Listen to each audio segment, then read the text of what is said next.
Dobrý den, já bych vám dneska velmi rád představil novinku, která je aktuálně v distribuci. Je to příloha intralogistika, která jde nyní, nebo před týdnem šla do distribuce s číslem systémy logistiky 151.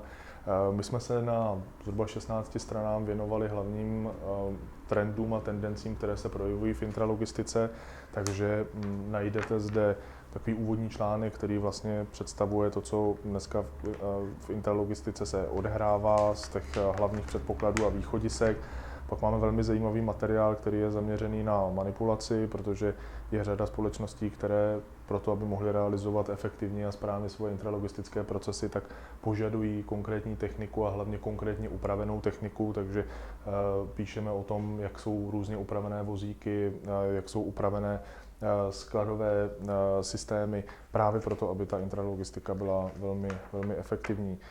Dále jsme se věnovali na dvou stranách automatizaci, to je jasný trend, nejenom tedy v intralogistice, ale prochází to logistikou napřímo, týká se to hlavně nastavení správně procesů, nastavení datových toků a vyhodnocení, kdy se automatizace vyplatí a kdy nikoliv. Další velké téma se týkalo rovněž jistého posunu od, řekněme, té běžné manuální činnosti až tedy k věcem, které se týkají vlastně informačních systémů, jak s nimi pracovat, jak nakládat s datovými toky, co je potřeba ukládat, co není, jak vyhodnocovat vlastně informace, které máme k dispozici a jak nám mohou pomoci v dalším nastavení logistických procesů.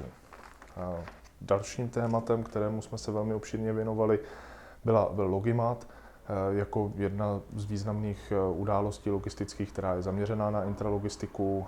Nyní se nacházíme vlastně předvečer dalšího významného veletrhu CEMAT, takže v některých z dalších vydáních systému logistiky můžete očekávat i reportáž z CEMATu.